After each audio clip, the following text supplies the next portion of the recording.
মুহাম্মদ সাল্লাল্লাহু। আল্লাহ বললেন না না, উল্টা পাল্টা আবদার করো না, ওই নবুয়তি দিয়ে দেয়া হয়েছে। ঈসা বললেন ওকে, আমি পড়েছি ইনজিলের মধ্যে ওই নবীর উম্মতদের এত মর্যাদা, বনি ইসরায়েলের অনেক নবীর চাইতে নাকি উম্মতে মুহাম্মাদের মর্যাদা অনেক বেশি হবে। আল্লাহ শেষ নবী আমাকে বানালেন না, ওকে, কিন্তু আমার উম্মতকে ওই উম্মত বানান। আল্লাহ বলেন নো, ওইটাও দেয়া হয়ে গেছে, পাবে কে? বিশ্বনবী পাবে। বিশ্বনবীর উম্মত আমরা হলাম উম্মতে মুহাম্মাদি। আমাদের মধ্য থেকে যারা আলেম হবে, হক্কানি আবেদ হবে, আল্লাহর ওলি হবে, বনি ইসরায়েলের অনেক নবীদের চাইতেও তাদের মর্যাদা বেশি হয়ে যাবে। সুবহানাল্লাহ। এবার উনি চোখের পানি ছেড়ে দিলেন। আল্লাহ দোয়া করলাম আমার শেষ নবী বানান, বানালেন না। দোয়া করলাম আখিরি উম্মত আমারে দেন, আমারে দিলেন না। এবার আমি দোয়া করি, এই দোয়া কিন্তু ফেলতে পারবেন না। আল্লাহ বললেন করো করো। সাইয়েদনা ঈসা বললেন আল্লাহ তাহলে আপনি আমাকে এই পৃথিবীর মধ্যে ওই নবীর উম্মত করে আরেকবার দুনিয়াতে পাঠানো লাগবে। সুবহানাল্লাহ। কবুল করে নিল কে? পৃথিবীতে একজন নবী এখনো মরে নাই, কি নাম? ঈসা আলাইহিস সালাম। উনি আসবেন ইমাম মাহাদির 7 বছর যখন হবে, তার গভর্নিং 7 বছর চলে যাওয়ার পরে আসবেন। ঈসা আলাইহিস সালাম যখন আসবেন, এসে দাজ্জালকে, অ্যান্টি ক্রাইস্টকে নিজ হাতে হত্যা করবেন। চিল্লায় বলেন ঠিক কিনা? এটা ছিল ঈসা নবীর দোয়া। এবার বিশ্বনবী কোন দোয়া করেছেন জানার দরকার আছে না নাই?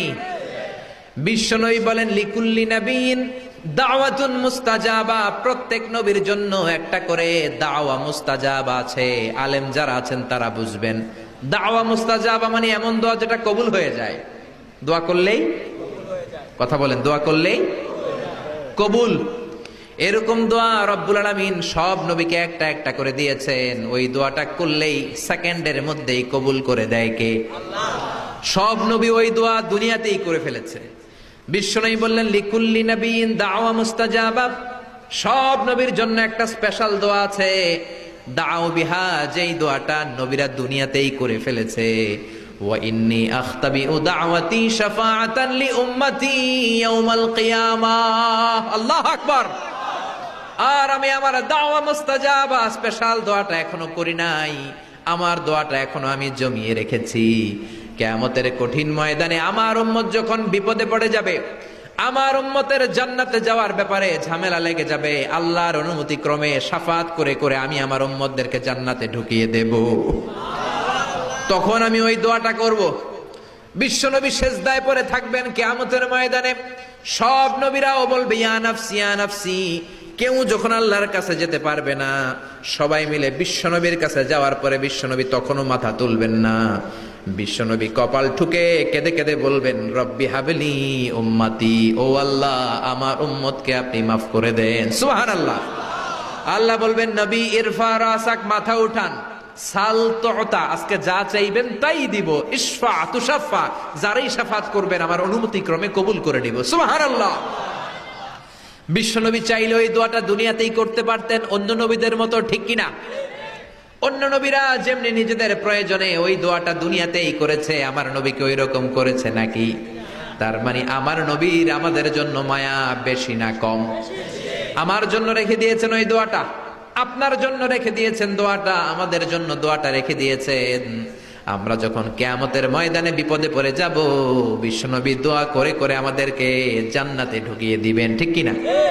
বিশ্বনবী দুনিয়াতে কম আঘাত সহ্য করেন নাই। যেই লোকটার বাইরের চামড়া থেকে রগ দেখা যেত, রগের ভেতর দিয়ে যে রক্তগুলো দৌড়াদৌড়ি করে সেটাও দেখা যেত। সুবহানাল্লাহ। পৃথিবী এত সুন্দর মানুষ দেখে নাই। ওই লোকটাকে পাথর মেরে মেরে তায়েফের ময়দানে রক্তাক্ত করা হয়েছে 3 বার।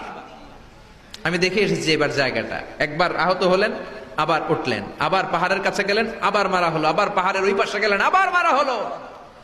3 বার পাথর মারা হলো। বিশ্বনবী নিজের কোনো প্রয়োজনে, নিজের স্বার্থের জন্য যান নাই। তায়েফবাসীদের জান্নাত নিশ্চিত করার জন্য, তাদের ভালোর জন্য, তাদেরকে দাওয়াত দেওয়ার জন্য গিয়েছেন। তারপরও মাইর আসারা নাই, তখনও বিশ্বনবী দোয়া করেন নাই। ওই দিন যদি দোয়া করতেন আল্লাহ তায়েফবাসীদেরকে আপনি শেষ করে দেন, সেকেন্ডের মধ্যে পুরো তায়েফকে পাউডার করে দিতে পারত কে? উহুদের ময়দানে তীর এসে বিশ্বনবীর দাঁতের মধ্যে বিঁধে গেল, ঝরঝর করে রক্ত ঝরলো।